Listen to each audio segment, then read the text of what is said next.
I mean, we all talk about how crazy it was at the beginning of the year when people were pricing in 6 rate cuts for the Fed.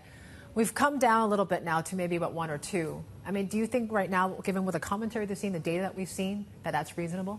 Yeah, so there were lots of disappointments in this, being pushing back. But I think finally, after we saw the Canadian, the central bank cut the rates, and also the ECB to follow the suit, and then now at least people still have uncertainty in their mind about how many times, once or twice, but at least they have more conviction on the direction. So I think that's helpful for the risk assets, including equities in EM Asia. Yeah, so we're moving into the second half soon, in a couple of weeks. How are equity markets, this part of the world, set up for the second half? Yeah, so I think one of the most big characteristics in what happened in the first half was actually the rally in China market. And then there was driven by the optimism on the stabilization of the macro, and also probably earnings revision cycle could turn around. But now the China market, MSCI China, used to be at 8 times, and then now it's 10 times. It already became the double digit. So from here, we have to see the kind of continuous improvement in the property market in June and July. So because already, the May and April and May already we saw kind of some improvements, even though that's year-on-year minus negative.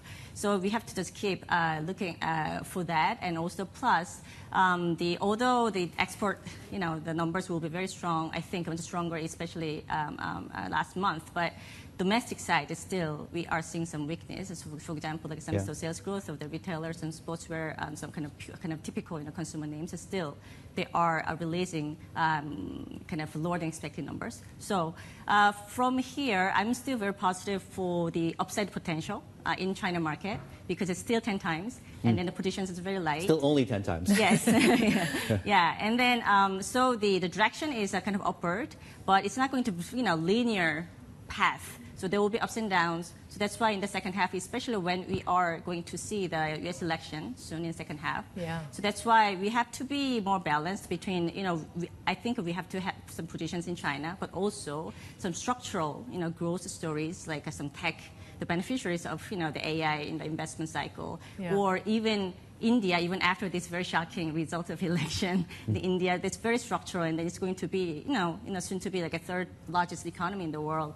And then I don't think that the direction of the policy is going to be changed drastically after this election, even though they're going to maybe take care of some, some part of the pyramid, which was a little relatively more neglected in the previous, 2 terms. Yeah. So.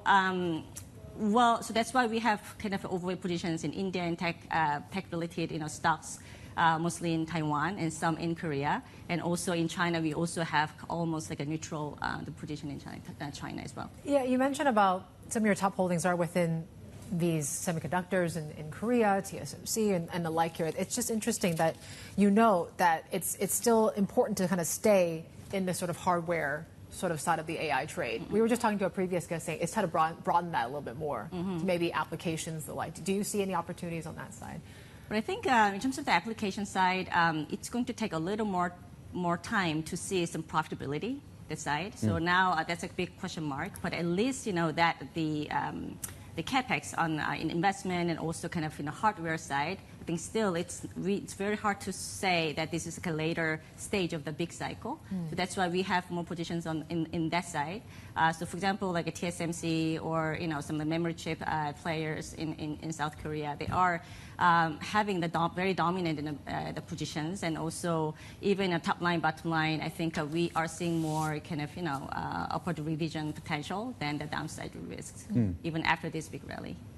How visible is the earnings outlook for these companies? So TSMC, I think, is clearer than some of the Koreans, for example, like SK Hynix. But are you satisfied? Can you see beyond 2 years, for example? Yeah, so the encouraging thing is that, for example, like Taiwanese companies, tech companies, they usually release a monthly data. Right. So the recent, like a few months, I can see that more and more companies, they release a better than expected monthly data, mostly driven by higher contribution from the AI-related products.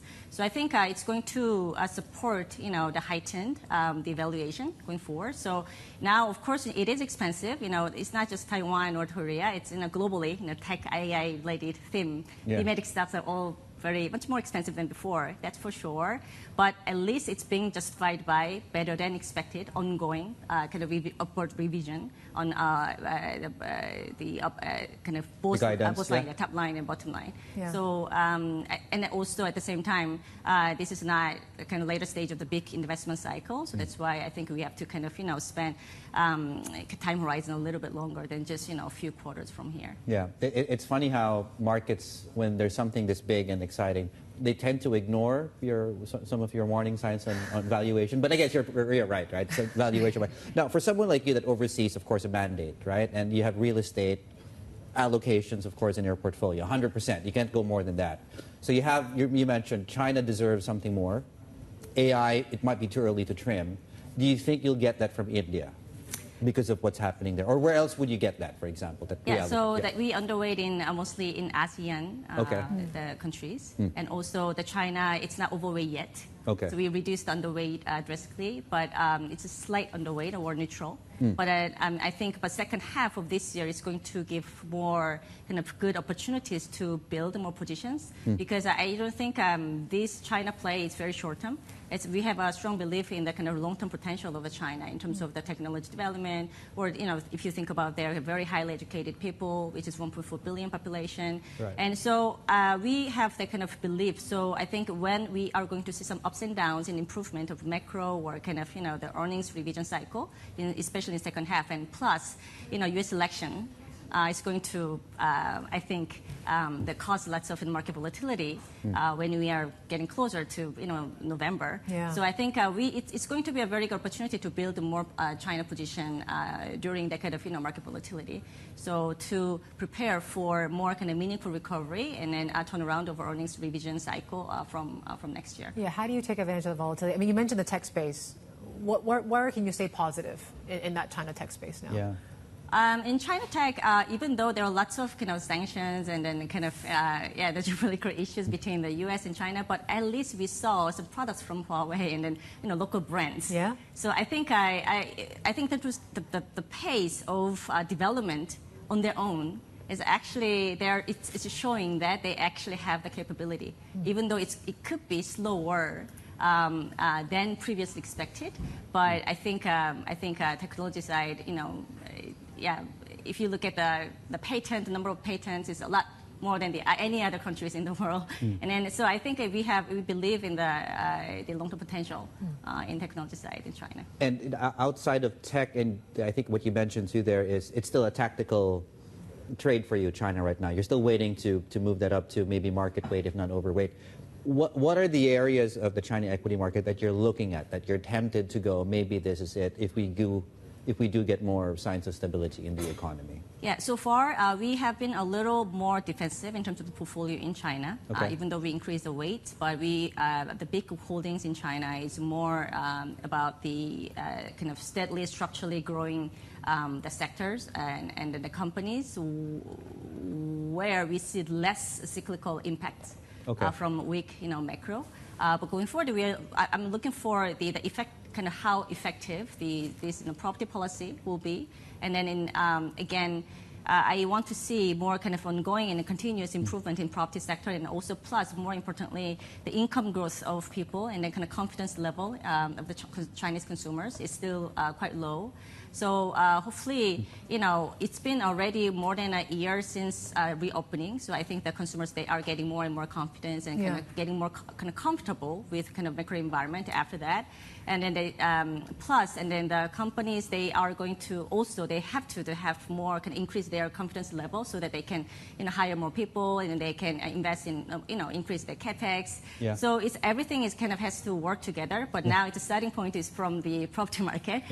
So let's see, this June and July, just like we saw the last 3 or 4 months of the improvement, we are going to see more improvement, ongoing improvement for the next 2 to 3 months plus third plenum in July. If we see any more in the positive news from that, then I think even consumers, they can get more confidence. And so everything, it needs to be worked together.